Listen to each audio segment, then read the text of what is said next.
हाँ जी, तो good afternoon, सत श्री अकाल, नमस्ते, welcome back to my channel guys. मैं हूं आपका जशन अंबरसरिया। आज की हमारी वीडियो जो रहेगी वो है हमारा टॉपिक कि आपको इस टाइम जो कनाडा में हालात चल रहे हैं उसमें आपको किस प्रोविंस में जाकर ज़्यादा फ़ायदा है, किस प्रोविंस में आपको मूव होकर मतलब आपकी बढ़िया पीआर हो सकती है। उसके रिलेटेड हम बात करेंगे। वीडियो स्टार्ट होने से पहले चैनल को सब्सक्राइब कर लें। अगर वीडियो बढ़िया लगे तो लाइक शेयर कमेंट करना बिल्कुल मत भूलना। चलो करते हैं अपनी वीडियो स्टार्ट। पहले तो गाइस बात ऐसे है कि ये जो क्राइटेरिया है सभी के लिए डिफरेंट डिफरेंट होता है कि किस प्रोविंस में कौन जाएगा, क्योंकि इसमें जो आ जाते हैं डिफरेंट क्राइटेरिया में, जैसे डिफरेंट कैटेगरी भी होती है। कई जो स्टूडेंट्स होते हैं, इंटरनेशनल स्टूडेंट्स, वो सीधा ही अपनी स्टडी जो अलग प्रोविंस में लेकर आते हैं, वो जैसे कि वो सीधा ही उस प्रोविंस में जाते हैं। जैसे न्यू ब्रंसविक हो गया, प्रिंस एडवर्ड हो गया, अपना नोवा स्कोशिया हो गया, अल्बर्टा हो गया, वो सीधा ही उस प्रोविंस में कॉलेज लेते हैं अपना। तो उनके लिए थोड़ा ये इजी हो जाता है।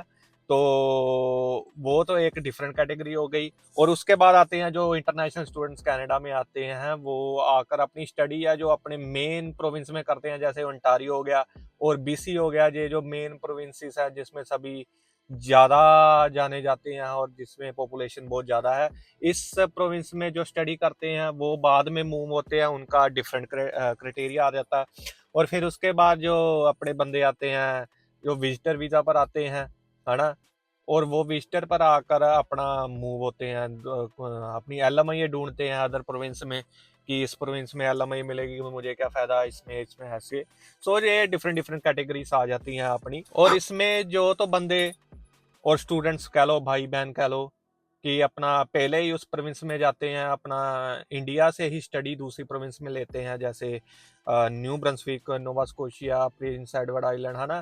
तो उनके लिए तो ये बहुत इजी है, जैसे मतलब कि उनकी स्टडी होती है, स्टडी के साथ वो जो अपना पार्ट टाइम काम करते हैं, जिस कंपनी में उनको जॉब मिल जाती है वो कंपनी में वो 2 साल की अगर स्टडी है मान लो, है ना, 2 साल में वो पुराने हो जाते हैं, तो उनकी एम्प्लॉयर से अपनी जान पहचान ज़्यादा बढ़ जाती है, उन एम्प्लॉयर के साथ रिलेशन ज़्यादा बढ़िया हो जाता है ना। वो अच्छा काम करते हैं तो एम्प्लॉयर भी उन्हें सपोर्ट करता है। तो मतलब कि जो जब तक उनकी स्टडी कंप्लीट होती है तब तक वो स्टडी कंप्लीट होते ही उनका एक्सपीरियंस तो पड़ ही जाता है, वो उसके बाद ही अपनी पीएनपी के लिए एलिजिबल हो जाते हैं। उसके बाद ही वो 6 मंथ में अपनी पीआर लगा देते हैं और उनकी पीएनपी लग जाती है। उनके लिए तो बहुत इजी स्टेप है ये। जो तो सीधा उस प्रोविंस में जाते हैं उनके लिए तो बढ़िया है ना। और उसके बाद हम बात करेंगे जो आ जाते हैं अपने इंडिया से पे स्टडी लेकर आते हैं अंटारियो और बीसी जैसी प्रोविंस में। और इधर आप जैसे देख सकते हैं सीईसी के ड्रा हैं जो अपने 500, लास्ट ड्रा जो है अपना 500 कितने का 39 का निकला है ना। तो 539 का ड्रा है वो, जो मतलब बहुत ही हाई हाई स्कोर है, जो भी अचीव करना इतना मुश्किल है। जो तो +2 कर कर आते हैं उनके लिए तो इम्पॉसिबल है, जो तो ग्रेजुएशन करके आते हैं उनके लिए भी ये पॉइंट अचीव करना बहुत ही मुश्किल है। उन्हें भी क्या क्या चाहिए होता है, जैसे कि वो पहले ही अपनी बैचलर करके आते हैं, यहाँ पर आकर वो अपना मास्टर डिप्लोमा करते हैं। उनको आइल्स में जो अपने बैंड चाहिए होते हैं इसके लिए, जैसे 777 8 और 9 8 8 9 9 बैंड उनको लेने पड़ते हैं। और उसके बाद एक्सपीरियंस उनका 2 साल का 3 साल का एक्सपीरियंस करना पड़ता है, फिर जाकर उनके 550 के आसपास जो अपने पॉइंट इतने मीट होते हैं। तो +2 के लिए तो ये तो वैसे ही इम्पॉसिबल चीज है ना। उनको तो 3 3 साल का एक्सपीरियंस लेकर अपना, और आइल्स में बैंड भी 8 8 9 9 लेकर फिर जाकर उनका 500 से ऊपर पॉइंट अचीव होते हैं। तो ये +2 वालों के लिए थोड़ा सा मुश्किल होता है और दूसरे वालों के लिए वैसे मुश्किल है। पर फिर वो कहते हैं कि हम दूसरी प्रोविंस में मूव करते हैं। जैसे आज से हमने देखा कि पिछले 2 3 सालों से लोग दूसरी प्रोविंस में मूव होते थे। प्रिंस एडवर्ड में हो गया, है ना, न्यू ब्रंसविक हो गया, नोवा स्कोशिया हो गया। उसमें पीएनपी क्या थी, उनका क्या क्राइटेरिया था, कि अपनी एलिजिबिलिटी क्या थी, कि अगर तो आपने स्टडी भी दूसरी प्रोविंस में की है तो कोई बात नहीं, इधर आए, काम करें, हमें बंदे चाहिए, 6 महीने हमारे साथ काम करे, साल हमारे साथ काम करे, और उसके बाद एम्प्लॉयर जो है अपना पेपर दे देता है सपोर्ट करने के लिए पीएनपी को। फिर वो अपनी पीएनपी के लिए एलिजिबल हो जाते थे 6 महीने और साल बाद। फिर वो अप्लाई कर कर आराम से एक एक और 2 साल का अपना जो प्रोसीजर होता था का पीआर से अप्लाई करने के बाद कार्ड तक का, फिर उनका 1 साल में अगले 1 साल में एक कार्ड आ जाता था, तो फिर वो बढ़िया मतलब चल रहा था। अभी तक तो ये जो था सबसे आसान तरीका था दूसरी प्रोविंस में मूव होना। पर जिस साल टाइम चेंज हुआ, अभी जो हालात चल रहे हैं कनाडा के, उसमें प्रोविंस अब मूव करना थोड़ा मतलब मुश्किल है। मूव कर भी जाते हो, काम नहीं मिलता, काम मिलता है तो अभी उन्होंने रूल्स चेंज कर दिए हैं। सो अभी जो हो गया है पीएनपी दूसरी प्रोविंस में जाकर लेनी बहुत ही मुश्किल होगी। पर जो बंदे सीधी डायरेक्ट अपनी स्टडीज उधर प्रोविंस में लेकर आए हैं उनके लिए तो अभी भी इजी है, वो आराम से अपनी पीएनपी अप्लाई कर सकते हैं। पर जो बंदे तो इस ओंटारियो से या बीसी से इधर उधर से मूव होते हैं दूसरी प्रोविंसेस में, उनके लिए थोड़ा अभी डिफिकल्ट हो चुका है। अभी उन्होंने जो अपने रूल्स कर दिए हैं वो पॉइंट बेस्ड सिस्टम कर दिया हुआ है बाकी प्रोविंसेस में भी। सो जिस हिसाब से लगता है इन लोगों को तो अभी मतलब जो बंदे हैं ओंटारियो में हैं, बीसी में, इनको मूव होने का कोई फायदा नहीं है। वो अभी जिस जगह पर हैं उसी में रहें तो ज्यादा फायदा है। क्योंकि अगर वो मूव होते भी हैं, उन्होंने पॉइंट बेस्ड सिस्टम कर दिया, उन्होंने पॉइंट जो प्लस 2 वाले हैं वो 60, जैसे अलग अलग प्रोविंस के अलग अलग पॉइंट सिस्टम होता है। जैसे अपना प्रिंस एडवर्ड में है 100 में से जिसके 65 पॉइंट्स बनते होते हैं उन्हें इनविटेशन जाती है। पर वो अभी तो पॉइंट्स भी नहीं निकाल रहे, वो सीधी पीआर दे रहे हैं। अभी हेल्थ केयर हो गया, एग्रीकल्चर हो गया, ट्रांसपोर्ट हो गया, इनको दे रहे हैं। जो तो बंदे बाकी Tim Hortons, food sector, sale and service में लगे हुए थे, उन्हें तो कुछ भी नहीं मिल रहा अभी। सो और दूसरी जगह देखते हैं अपना न्यू ब्रंसविक, उन्होंने भी अपनी पीएनपी स्टॉप कर दी हुई है। यूकोन की तरफ जाते हैं जो तो बिल्कुल ही ऊपर की तरफ पड़ जाता है, जहां पर तो बर्फ ही बर्फ होती है। उस प्रोविंस में भी अब क्या बाकी प्रोविंस की तो बात छोड़ो, यूकोन जैसी, न्यू फाउंडलैंड लैब्राडोर जैसी, उन्होंने अपनी पीएनपी स्टॉप कर दी है। उनके पास फाइल्स इतनी ज्यादा हो चुकी हैं कि वो नई प्रोसेस कर ही नहीं रहे। सो रह जाती है जो अपनी नोवा स्कोशिया है। नोवा स्कोशिया वालों ने भी सभी को मेल्स भेजनी अभी पीछे शुरू कर दी थी कि जिन जिन बंदों जो जो बंदे नए आ रहे हैं, अपना एक्सपीरियंस पूरा कर रहे हैं, है ना, यहाँ आकर इस प्रोविंस में काम किया है, पर वो कह रहे हैं कि हम जो पीएनपी जिनकी उनकी अप्रूव करेंगे जिनकी हमें जरूरत है ना, जिस जिस बंदों की हमें जरूरत है, जिस जिस सेक्टर में हमें बंदे चाहिए, बस उनकी ही पीएनपी अप्रूव होगी।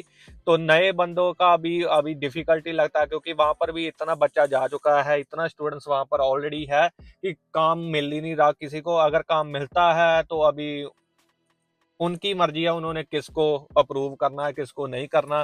सो बेटर है कि आप अगर ओंटारियो में हैं या बीसी में हैं, आप उसी प्रोविंस में रहे, आपको कहीं मूव होने की जरूरत नहीं है अभी। क्योंकि आप अगर हो भी जाते हो तो अपना वर्क परमिट वेस्ट करोगे।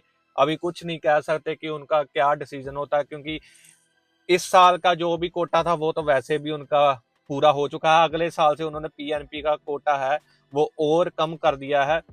तो अल्बर्टा में अगर जाते हैं, अल्बर्टा को पिछले साल का इस साल का कोटा मिला था, जैसे 10,000 पीएनपी अप्रूव करनी थी, पर अभी वो अगले साल से कोटा वो भी 5500 का रह जाएगा।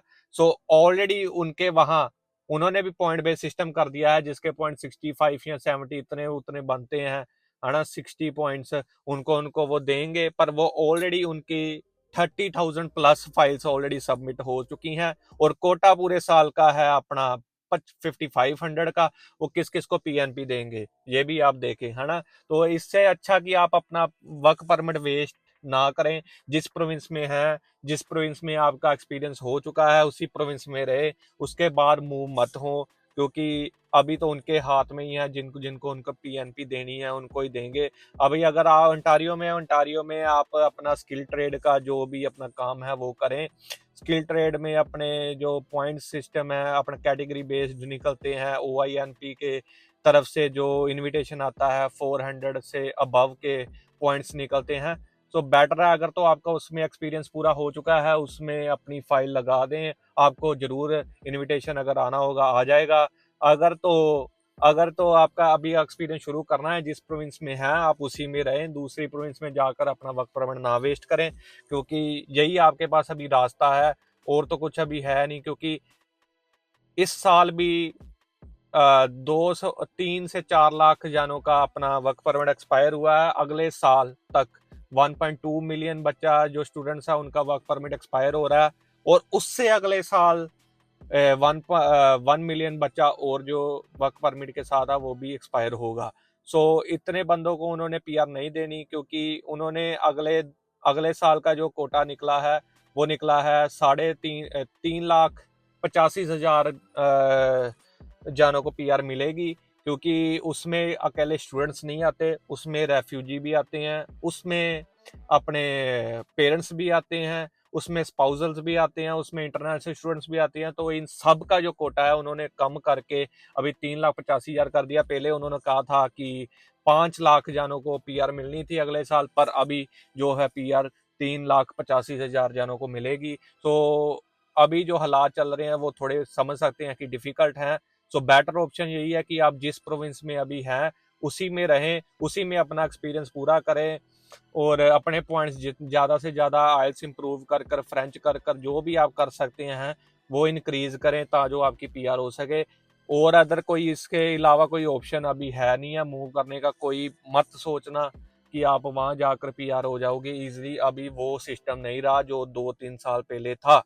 अभी जो ऐसे पीआर नहीं हो सकती। सो यही बेटर ऑप्शन है कि आप जिस प्रोविंस में हैं उसी प्रोविंस में अपना सब कुछ कंप्लीट करें और अपनी फाइल लगाएं, और उसको स्कोर को थोड़ा इम्प्रूव करने की कोशिश करें। अपने एजेंट्स जो इमिग्रेशन कंसल्टेंट होते हैं उनसे पूछकर सलाह लेकर अच्छी तरह से और अपने पॉइंट्स इंक्रीज करें। सो यही थी आज की हमारी वीडियो। अगर तो आपको हमारी वीडियो बढ़िया लगी तो लाइक शेयर कमेंट करके जाना, और ऐसे ही मिलेंगे अपनी अगली वीडियो के। चैनल को कर दो सब्सक्राइब। मिलते हैं अगली वीडियो में, तब तक के लिए बाय बाय बाय, थैंक्स।